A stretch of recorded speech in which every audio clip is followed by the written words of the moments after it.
नमस्कार दोस्तों, स्वागत है आपका आपके अपने चैनल डायमंड 11 में। और मैं अतुल आज बात करने जा रहा हूँ 30 जून और 1 जुलाई की प्रमुख खबरों के बारे में। तो चलिए शुरुआत करते हैं और देखते हैं सबसे पहली खबर क्या है।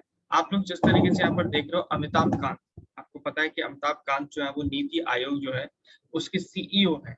तो उनको 1 वर्ष का सेवा उनका विस्तार मिल गया है। अमिताभ कांत का कार्यकाल 2022 तक 1 और वर्ष के लिए बढ़ा दिया गया है। तो आपको याद रखना है कि नीति आयोग के सीईओ कौन है? अमिताभ कांत।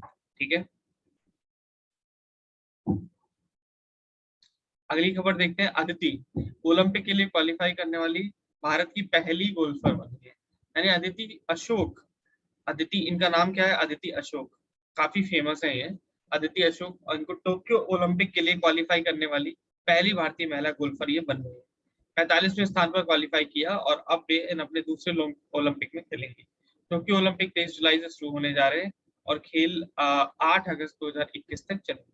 ठीक है, अगली खबर है कि गंगा बेसिन के ग्लेशियल एंड लेक एटलस का विमोचन किया गया।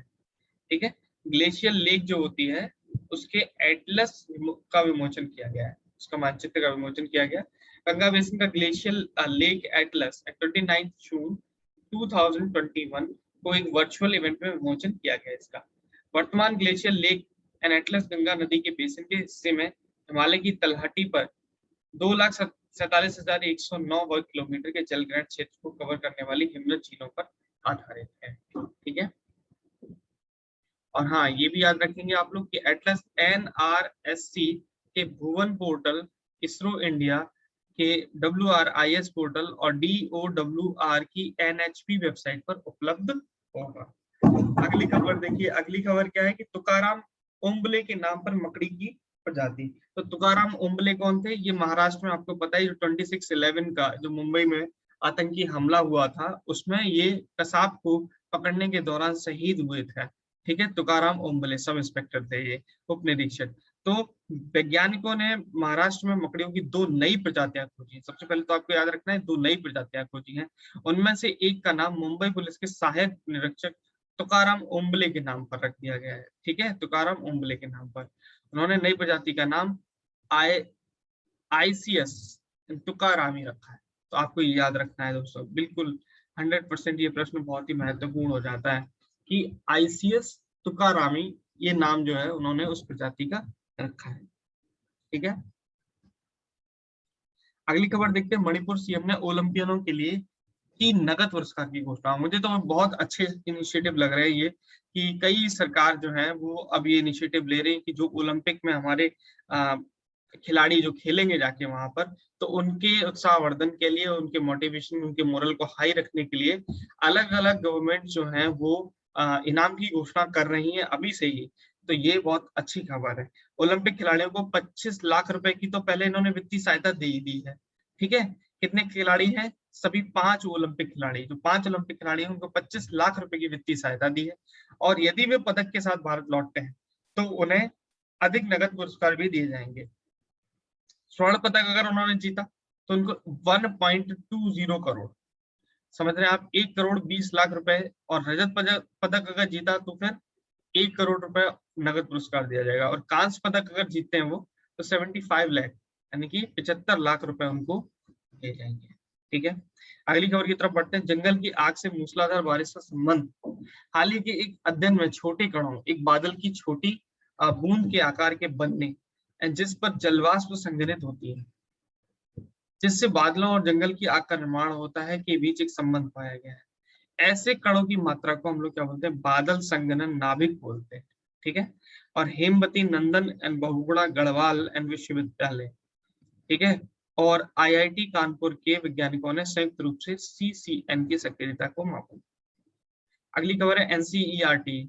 तो जो आपको पता है नई शिक्षा नीति आई है, ठीक है, जो न्यू एजुकेशन पॉलिसी है उसी के आधार पर NCERT पाठ्यक्रम को विकसित करने जा रहा है। मतलब राष्ट्रीय पाठ्यक्रम की रूपरेखा को विकसित करने को कहा गया था उसमें, कि हर जगह पर पूरे देश में एक ही पाठ्यक्रम हो राष्ट्रीय स्तर पर। तो उसके आधार पर NCF जो है वो नई पाठ्य पुस्तकों को विकसित करने और शिक्षा शास्त्र की डिजाइन के लिए महत्वपूर्ण कदम उठाएंगे। ठीक है, जम्मू एंड कश्मीर के उपराज्यपाल ने शुरू किया हौसला। ठीक है, जम्मू एंड कश्मीर के उपराज्यपाल कौन है? मनोज सिन्हा। इन्होंने क्या किया है? 29 जून 2021 को हौसला शुरू किया है। यह श्रीनगर में कश्मीर इंटरनेशनल कन्वेंशन सेंटर में महिला उद्यमिता को उत्प्रेरित करने के लिए एक व्यापक कार्यक्रम है, ठीक है। और 100 महिला उद्यमियों के साथ 5 महीने के कार्यक्रम का पहला बैच जुलाई 2021 से शुरू हुआ, ठीक है। अगली खबर है कि लोडिंग ऑपरेशन का उद्घाटन कोचीन बंदरगाह से बोपोर और अजह हेक्कल बंदरगाहों तक तटीय शिपिंग सेवा ग्रीन फ्रेट कॉरिडोर 2 की पहली यात्रा पर लोडिंग ऑपरेशन का उद्घाटन किया गया।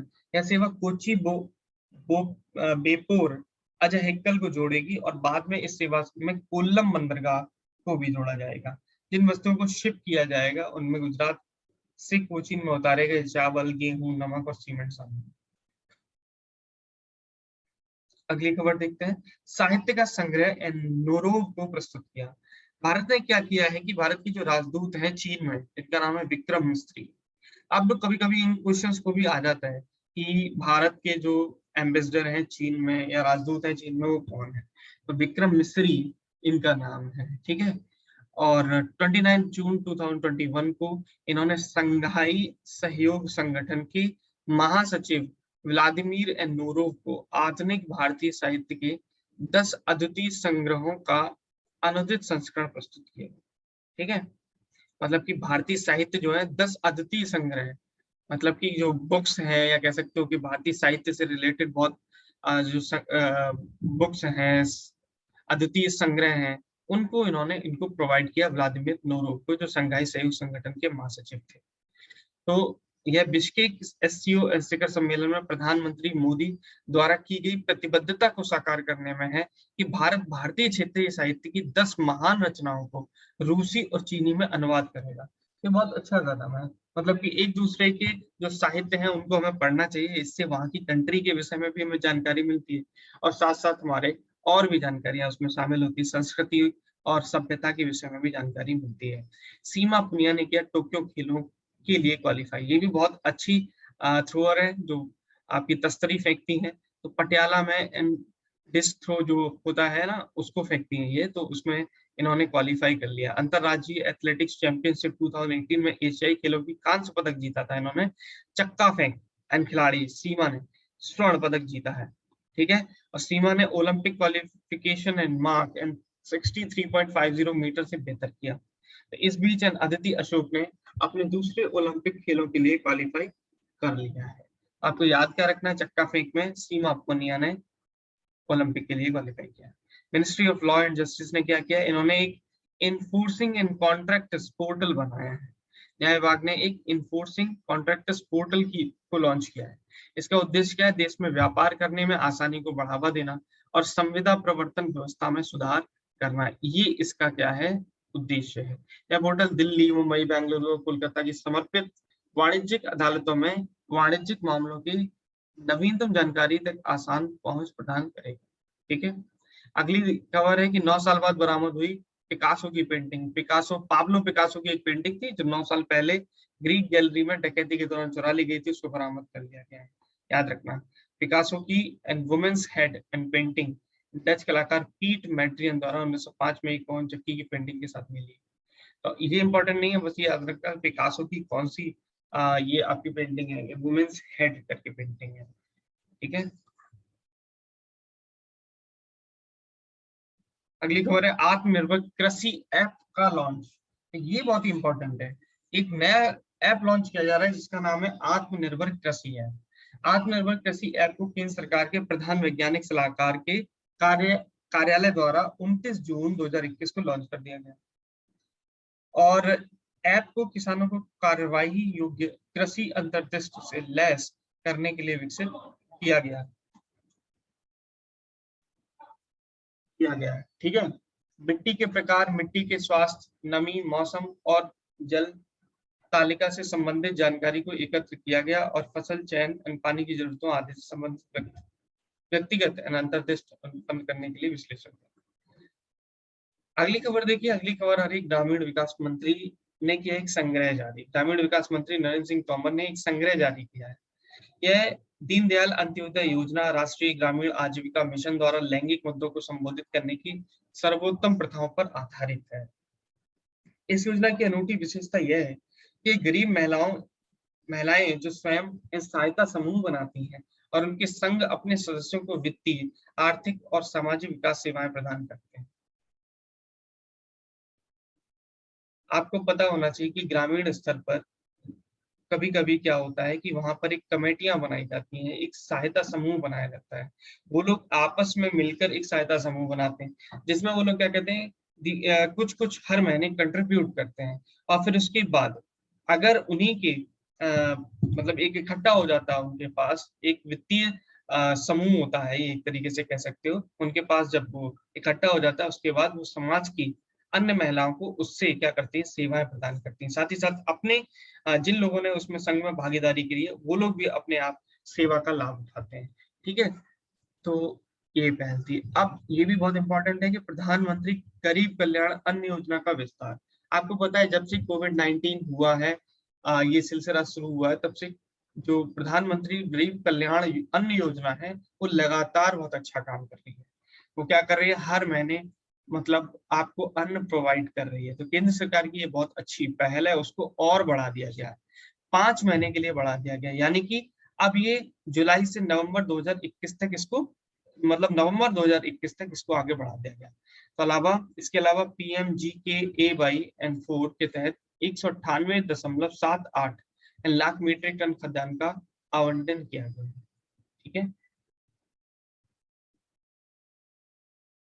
नीति आयोग से एक और खबर है कि नीति आयोग ने जारी किया एक अध्ययन। नीति आयोग ने देश भर में गैर लाभकारी अस्पताल मॉडल पर एक व्यापक अध्ययन जारी किया है, यानी कि गैर लाभकारी अस्पताल मॉडल पर अध्ययन गैर लाभकारी अस्पतालों के संचालन मॉडल में अंतर्दृष्टि प्रदान करता है।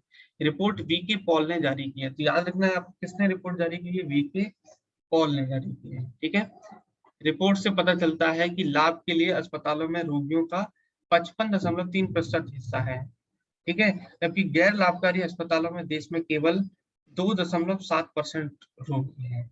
ठीक है, अगली खबर क्या है, शंभुनाथ IFUNA के अध्यक्ष नियुक्त हुए हैं। इलाहाबाद उच्च न्यायालय के पूर्व न्यायाधीश न्यायमूर्ति शंभुनाथ श्रीवास्तव, इनको क्या बनाया गया, संयुक्त राष्ट्र संघों के भारतीय संघ का अध्यक्ष बनाया गया। संयुक्त राष्ट्र संघ में कई संघ शामिल है, इसमें से एक भारतीय संघ भी है, तो भारतीय संघ का अध्यक्ष बनाया गया है। इसको शंभुनाथ श्रीवास्तव को याद रखिएगा। अगली खबर है कि दिल्ली मेट्रो ने एक पुरस्कार जीता है। दिल्ली मेट्रो ने चरण फर्स्ट से 3 के तहत अपनी उच्च गुणवत्ता एवं बुनियादी ढांचा विकास परियोजना के लिए Japan society of civil engineers के एक पुरस्कार को जीता है। Outstanding civil engineering achievement award इसको वर्ष 2020 के लिए दिया गया है। तो outstanding civil engineering achievement award ये जापान का जो है वो किसको दिया गया है, ऐसे करके प्रश्न आएगा कि लखनऊ मेट्रो को दिया गया है, और दिल्ली मेट्रो को दिया गया है, ठीक है, बेंगलोर मेट्रो को दिया गया। तो इस तरीके से आपको लगाना है क्या, ये आपको दिया गया है दिल्ली मेट्रो के लिए। चलिए बढ़ते हैं अगली खबर की तरफ। ये भी अच्छी खबर है। मनीष महत्मे इनको व्हाट्सएप के भुगतान प्रमुख के रूप में नियुक्त मिले, यानी कि व्हाट्सएप ने भारत में अपने भुगतान व्यवसाय, आपको बहुत ही जल्द व्हाट्सएप पे करके या व्हाट्सएप पेमेंट्स करके भी मिलने जा रहा है। व्हाट्सएप के थ्रू आप पेमेंट भी कर, तो अपने भुगतान व्यवसाय के विकास का नेतृत्व करने के लिए अमेजन के पूर्व कार्यकारी है मनीष महात्मे को निदेशक के रूप में इन्होंने नियुक्त किया। व्हाट्सएप पेमेंट्स एंड इंडिया के निदेशक के रूप में महात्मे उपयोगकर्ताओं के लिए भुगतान को बढ़ाने पर ध्यान दिया। अमेजन से व्हाट्सएप में शामिल हुए और यहाँ उन्होंने अमेजन पे इंडिया के निदेशक और बोर्ड के सदस्य के रूप में करीब 7 साल। अगली खबर क्या है, भारत दक्षिण कोरिया ने किया सैन्य अभ्यास। भारतीय नौसेना के एक युद्धपोत ने 28 जून 2021 को पूर्वी चीन सागर में, इस तरीके से प्रश्न आ जाएगा, मान लो कहां पर किया है, तो पूर्वी चीन सागर में एक दक्षिण कोरियाई पोत के साथ सैन्य अभ्यास किया। सुदूर पूर्व में तैनात भारतीय नौसेना के स्वदेशी ASW कॉर्वेट INS किल्टन ने, अब कौन कौन सा है, ASW कॉर्वेट और INS किल्टन ने कोरिया गणराज्य के नौसेना पोत ROKS ड्योंग नाम के साथ नौसेना साझेदारी अभ्यास किया। इसका उद्देश्य इंटर ऑपरेबिलिटी को बढ़ाना और साझेदार नौसेनाओं के साथ सर्वोत्तम प्रथाओं के आदान प्रदान की सुविधा प्रदान करना। अगली खबर क्या है? अंतर्राष्ट्रीय संसदीय दिवस 30 जून को मनाया जाता है, यानी कि अंतर्राष्ट्रीय संसदीय दिवस हर साल 30 जून को मनाया जाता है। 1889 में इस दिन IPU अंतर संसदीय संघ की स्थापना हुई थी और इस दिवस की स्थापना 2018 में संयुक्त राष्ट्र महासभा प्रस्ताव के माध्यम से की गई। 2021 में IPU के सदस्य इस दिन को IPU अभियान या I से S to youth in parliament, I से yes to youth in parliament के साथ चिन्हित करेंगे। तो दोस्तों इस तरीके से आपने 30 जून और 1 जुलाई की जो महत्वपूर्ण खबरें थी उनको जाना। इसी तरीके से चैनल को अपना सपोर्ट, अपना प्यार देते रहिए और लगातार करंट अफेयर्स को देखते रहिए। धन्यवाद।